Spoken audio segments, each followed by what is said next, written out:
혹시 늦게 배운 사랑이 더 무섭다는 말을 들어보셨나요?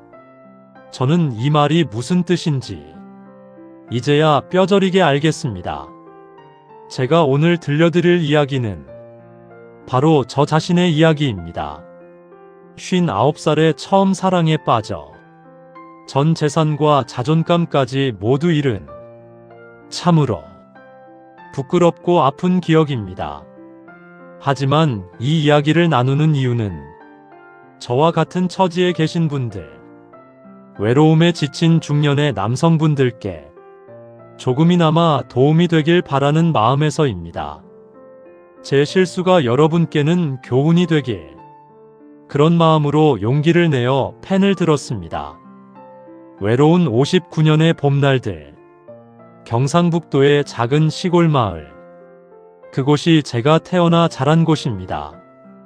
부모님께서 일찍 돌아가시고 형제들은 모두 서울로 부산으로 떠나버린 뒤 이 집에는 저 혼자만 남았습니다.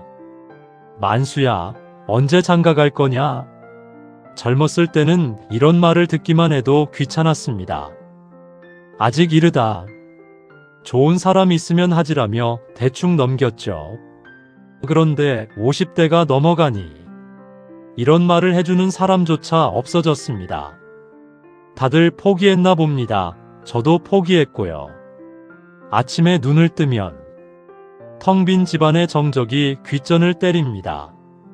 시계 초침 소리만 똑딱똑딱 울릴 뿐이죠. 식사는 늘 혼자, TV 보는 것도 혼자, 잠자리에 들 때도 혼자.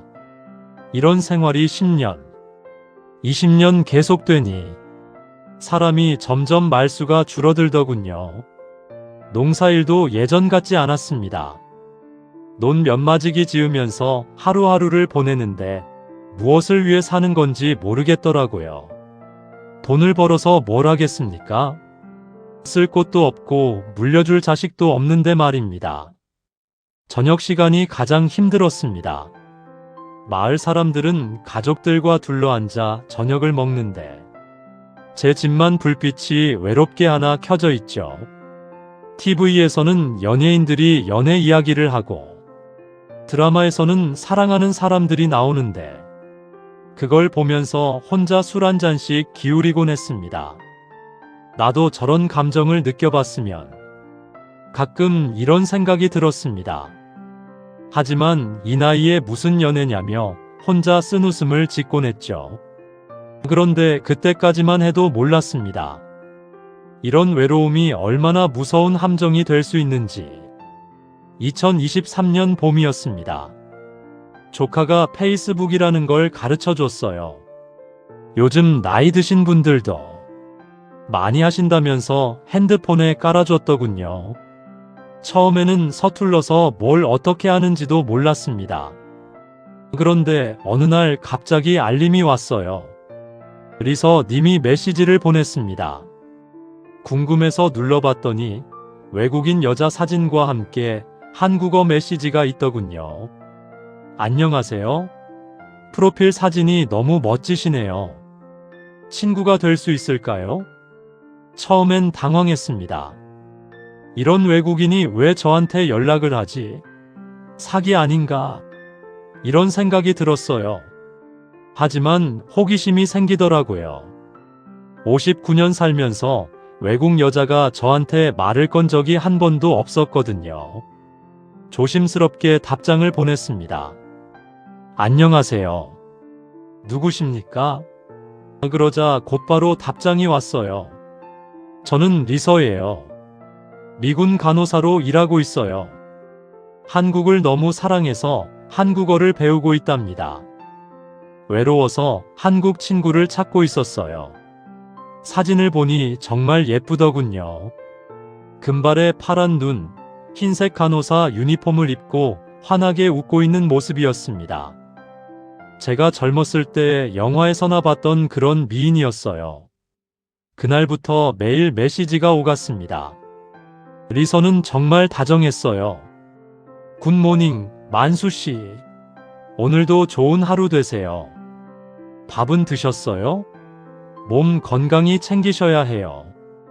오늘 하루 어떠셨어요? 농사일은 힘들지 않으셨나요? 이런 메시지들을 받으면서 제 마음도 점점 달라졌습니다. 아침에 눈을 뜨면 리서의 메시지가 있나 확인하는 게 첫 번째 일과가 됐어요. 점심을 먹고 나서도 저녁 먹기 전에도 핸드폰을 들여다보곤 했습니다. 리서는 자신의 일상도 자주 보여줬어요. 병원에서 환자들을 돌보는 모습, 동료들과 함께 찍은 사진, 때로는 피곤해서 쉬고 있는 모습까지 정말 살아있는 사람 같았습니다. 마을 사람들도 제 변화를 알아챘어요. 만수야, 요즘 얼굴이 좋아 보이네. 무슨 좋은 일 있나? 핸드폰만 들여다보고 혹시 여자친구라도 생겼나? 이런 말을 들으면 괜히 부끄러워서 고개를 돌렸지만 속으로는 기분이 좋았습니다. 여자친구라는 말을 들어본 지가 언제인지 그런 단어조차 제 인생에서 사라진 줄 알았거든요. 리서는 점점 더 개인적인 이야기를 나누기 시작했어요. 저도 혼자예요. 일만 하다 보니 연애할 시간이 없었거든요. 만수 씨 같은 따뜻한 분을 만나니 정말 행복해요. 한국에 가면 꼭 만나고 싶어요. 이런 말들을 듣고 있으면 가슴이 떨렸습니다. 이 나이에 이런 감정을 느낄 줄 몰랐어요. 마치 20대 청년이 된 기분이었습니다. 몇 달이 흐르면서 저와 리서의 관계는 더욱 가까워졌습니다. 매일 아침 저녁으로 안부를 묻고 하루 있었던 일들을 나누고 때로는 전화 통화도 했어요. 리서의 목소리는 정말 아름다웠습니다. 영어와 어설픈 한국어가 섞인 말투가 귀엽기도 하고 리서는 저에게 헌이라고 불렀어요. 처음 듣는 애칭이었습니다. 그동안 제 이름을 불러주는 사람은 마을 사람들 뿐이었는데 그것도 그냥 만수야였거든요. 그런데 부드러운 목소리로 헌이라고 부르니까 정말 꿈만 같았습니다.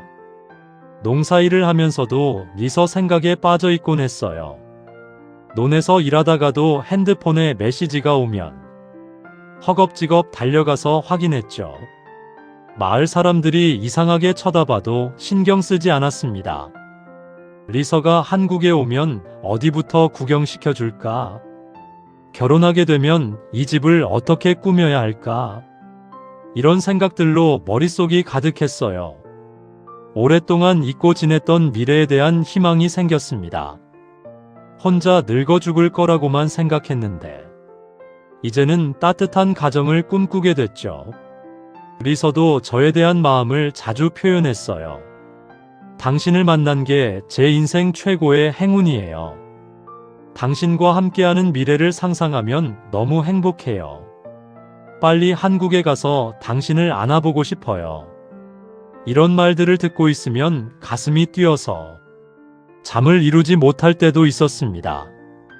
정말 이런 일이 제게 일어날 수 있는 건가 싶었어요. 3개월쯤 지났을 때였습니다. 리서가 평소와 다르게 심각한 목소리로 전화를 걸어왔어요. 허니, 힘든 얘기를 해야겠어요. 가슴이 철렁했습니다. 혹시 헤어지자는 얘긴가 싶어서요. 한국 비자를 신청했는데 문제가 생겼어요. 대사관에서 보증금을 요구하는데 제가 지금 돈이 부족해서. 리서는 울먹이는 목소리로 설명했어요. 비자 발급을 위해 $5,000 정도가 필요한데 월급을 받기 전이라 당장 돈이 없다는 거였습니다. 그 돈만 있으면 바로 한국에 갈 수 있는데 어떻게 해야 할지 모르겠어요. 저는 잠시 고민했습니다. $5,000면 우리 돈으로 600만 원 정도. 적은 돈은 아니었어요. 하지만 리서가 한국에 온다면, 그리고 정말 결혼할 수 있다면 걱정하지 마세요. 제가 도와드릴게요. 그날로 은행에 가서 돈을 송금했습니다. 은행 직원이 해외 송금은 신중하게 하셔야 한다고 말했지만 저는 자신있게 대답했어요. 제 약속한 사람입니다. 리서는 정말 고마워했어요. 울면서 고맙다고 하고 한국에 가면 평생 보답하겠다고 했습니다. 그 모습을 보니 제가 옳은 일을 했다는 생각이 들었어요. 하지만 문제는 그 다음부터였습니다. 돈을 보내고 일주일이 지나도 리서는 한국에 오지 않았어요. 물어보니 또 다른 문제가 생겼다는 거였습니다. 비자는 나왔는데 이번엔 항공료가.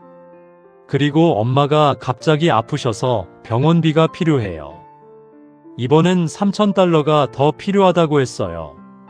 저는 조금 의심스러웠지만 리서가 우는 모습을 보니 마음이 약해졌습니다.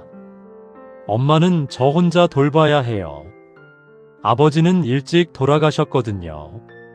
리서의 사정을 들어보니 저와 비슷한 면이 있었어요. 가족이 별로 없고 외로운 처지. 그래서 더 마음이 갔나 봅니다. 결국 또 돈을 보냈어요. 이번에는 조금 더 주의 깊게 물어봤지만 리서는 모든 것에 설명이 있었습니다. 병원 영수증 사진도 보내주고 항공권 예약 화면도 보여줬어요. 하지만 조카가 놀러와서 이야기를 듣더니 걱정스럽게 말하더군요. 큰아버지, 요즘 이런 사기가 많다고 하던데 한번 확인해 보세요. 조카가 인터넷으로 검색해보니 정말 비슷한 사례들이 많이 나오더라고요. 외국 여자가 접근해서 돈을 요구하는. 하지만 저는 고개를 저었습니다. 이 사람은 달라. 나만 부르고 나만 사랑한다고 하거든. 그때까지만 해도 리서를 완전히 믿었어요. 아니, 믿고 싶었어요. 이 나이에 마지막으로 찾아온 사랑이라고 생각했거든요. 시간이 지날수록 요구는 더욱 커졌습니다. 엄마 수술비, 비자 연장비, 짐 배송비. 매번 새로운 이유가 생겼어요. 그때마다 리서는 울면서 사과했고 이번이 정말 마지막이라고 약속했습니다. 저도 점점 의심이 들기 시작했어요. 하지만 이미 너무 많은 돈을 보낸 상황이었습니다. 지금 포기하면 그동안 보낸 돈이 모두 물거품이 되는 거잖아요. 그래서 조금만 더 하며 계속 돈을 보냈습니다. 통장 잔고는 바닥이 났고 결국 농협에서 대출까지 받았어요. 논을 담보로 잡히고 그렇게까지 해서 돈을 마련했습니다. 최만수 고객님, 무슨 일로 이렇게 큰 돈을 자주 해외로 보내세요? 은행 직원들도 이상하게 여겼지만 저는 그냥 급한 일이 있다고만 했어요. 부끄러워서 자세한 말은 할 수 없었거든요. 그러면서도 리서는 여전히 달콤한 말을 했어요. 곧 만날 수 있어요. 조금만 기다려주세요. 당신이 없으면 살 수 없어요. 평생 당신만 사랑할게요. 이런 말들에 마음이 흔들렸지만 한편으로는 뭔가 이상하다는 생각도 들었어요. 처음에는 메시지도 길고 자세했는데 점점 짧아지고 형식적이 되어 가더군요. 조카가 또 찾아왔을 때 저는 리서 사진을 보여줬어요. 혹시나 해서 말이죠. 큰아버지, 이 사진 인터넷에서 검색해봐도 될까요? 조카가 구글에 사진을 올려서 검색해보니 충격적인 결과가 나왔어요. 똑같은 사진이 여러 사이트에 올라와 있더군요. 그것도 다른 이름으로. 큰아버지, 이건 모델 사진이에요. 사기꾼들이 쓰는 거라고요. 그 순간 머리가 하얘졌습니다. 하지만 저는 여전히 믿고 싶었어요. 아니야. 혹시 우연일 수도 있고. 리서는 진짜야. 그날 밤 리서에게 직접 물어봤어요. 그러자 리서는 화를 냈습니다. 당신이 저를 믿지 않는다니 너무 상처예요.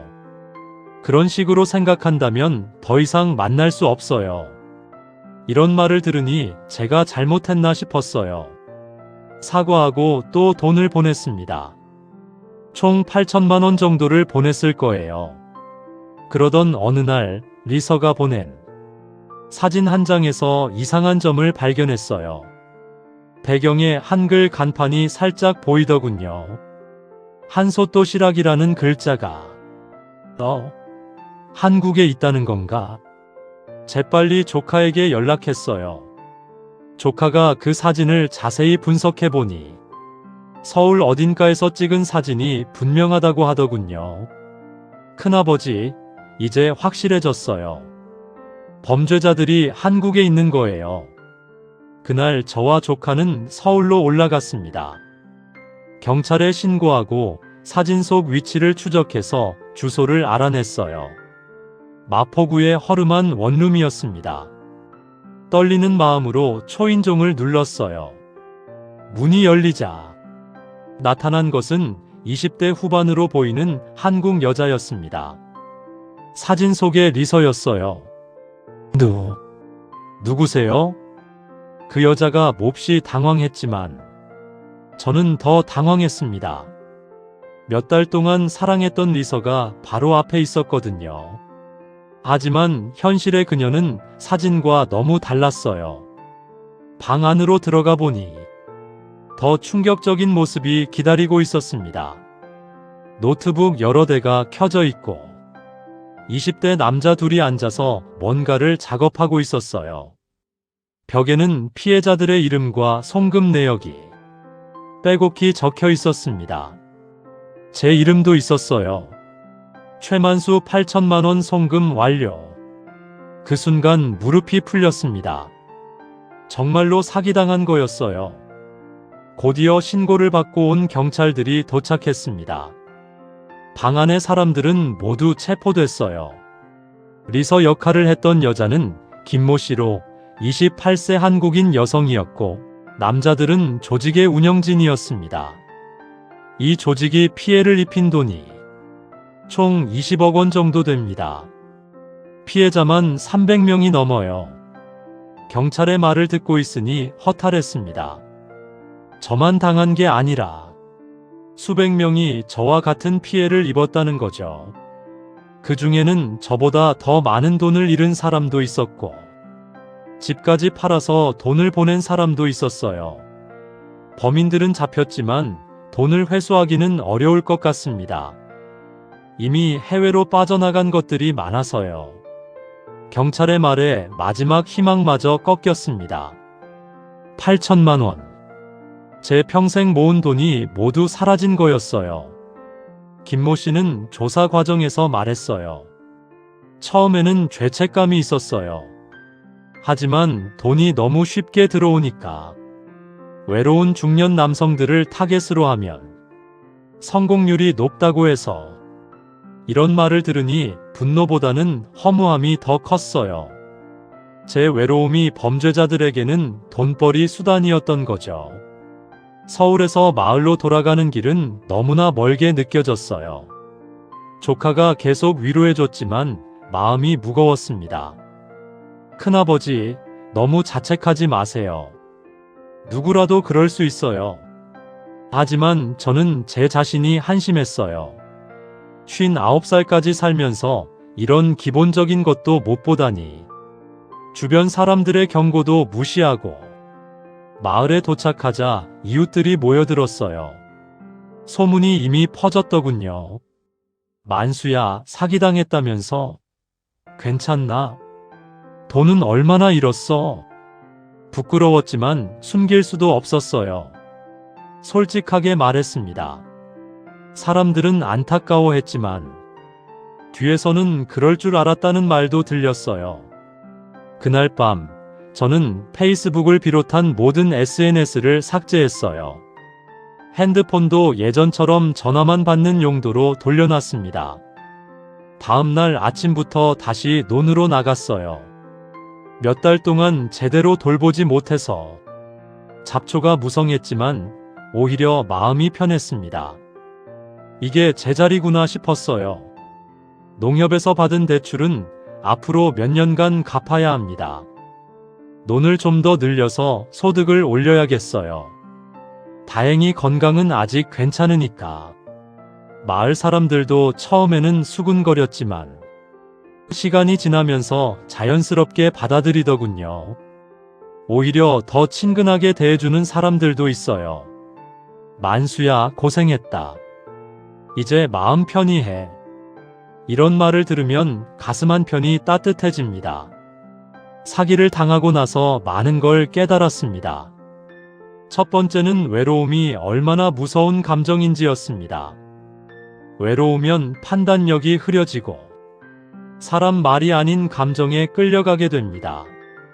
조카와 이웃들의 경고도 그때는 귀에 들어오지 않았습니다. 두 번째는 나이 들어서 배운 감정이 더 위험하다는 거예요. 젊을 때는 여러 번 실수해도 다시 일어설 시간이 있지만 이 나이엔 한 번 무너지면 회복하기 어렵습니다.